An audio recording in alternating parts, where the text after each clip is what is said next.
trying to listen in on the radio. I'm lucky I was driving because this one was a little bit of a snooze fest. And I love the XFL, but of the 12 games that we've had, this one was a snoozer. I actually missed the Orlando under by 1 week. Remember, I played that as a best bet, San Antonio and Orlando under. This is exactly what I thought would happen in that game. They just waited a week. This is when you snuck in your afternoon nap if you wanted to take one in between the DC game, which was exhausting, doing all your day drinking, trying to keep up with the fans in section 137. You got a nap in here because it was just rough. It still came down to the very end. So I hope you woke up by then because it was on the last possession that this game was decided. I said pretty clearly last week, if you're going to play down to this Orlando team, they're just not in the same tier as the rest of the league right now. And if you're going to play down to them, you're going to be punished in the power rankings. And Arlington was an 8-point favorite in this game.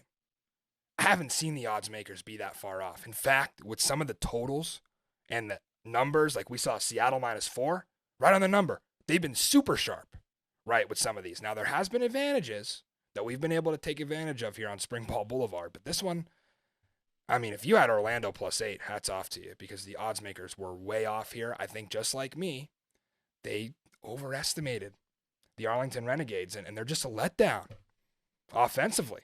I don't care if it's Drew Plitt, if it's Kyle Sloter, if it's Mikey Manziel. They're 8th in pass yards. They're 8th in rush yards. They've scored 3 offensive touchdowns. And I got to give credit to Kyle Sloter because he did engineer that final drive that you just saw that ended up putting them over the top and getting them to 2-1. But similar to Vegas, Arlington just can't block for the running backs. They parted ways with Keith Ford. They bring Kenneth Farrow in. He was with them in training camp. That didn't matter. Davion Smith, no lanes to run through. I think he had 18 carries for 49 yards. They had less than 120 passing yards, 10 points. But defense wins championships, guys. Bob Stoops would tell you that. And Arlington, what'd they do? They recovered another 2 fumbles. They lead the league in that by far. Jermaine Martin had a tough day for Orlando for as good as he's been this season.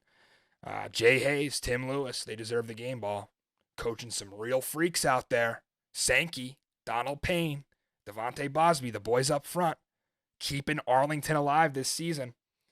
And Orlando can't get out of their own way. We've said that all year. They cannot end the mental errors. 9 penalties. It's absurd. Every week, Orlando leading the league in penalties. You've got to get better.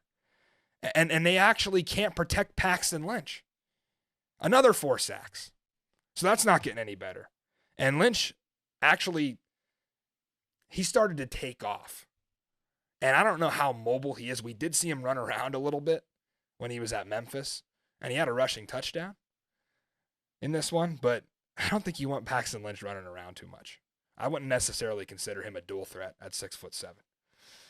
So he led the team in rushing, 10 for 43 and a touchdown. You know, Orlando had all the Quentin Dormady distractions and the allegations that he was selling the playbook. You know, the league investigates it. They say, oh, we didn't find anything, so we reinstate him.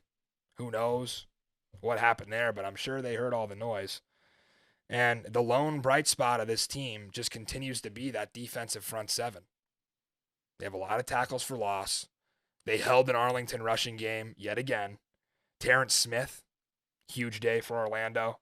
But Arlington played their worst game of the 3 by far, which is crazy because they lost last week. They actually played a better game against Houston than they did against Orlando.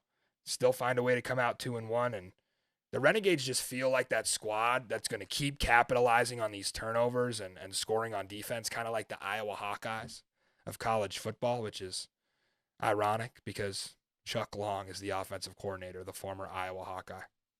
So we make all kind of connections here on Springball Boulevard. They have a steady kicker. Taylor Russolino was great again. Marquette King, who's better than him in the league? He can flip the field.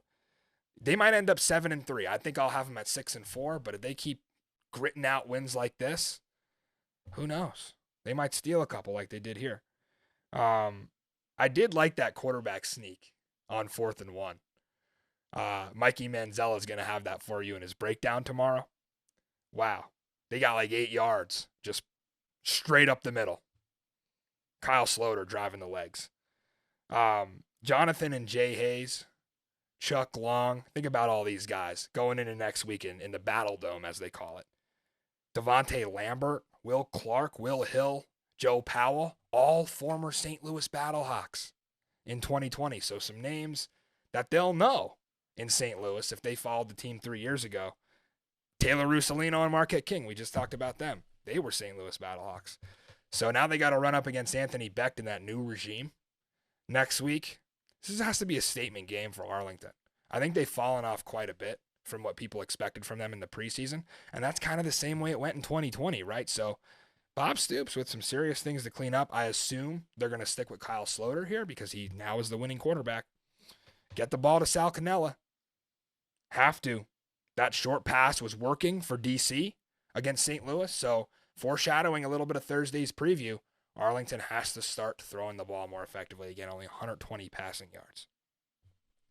So that'll be an interesting one to see with the Arlington Renegades going to St. Louis as they open up at home. But Orlando Guardians dropped to 0-3, and we'll see. Can they get a win? Where is the spot on the schedule where they can find a win?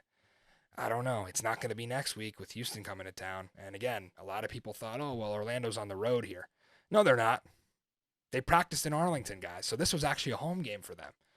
And then they had that Charleston Rambo catch down the sideline. It's just that close. And if you're a Guardians fan, you're sticking with it. Just trying to gut out that win. I think it'll eventually come. Once.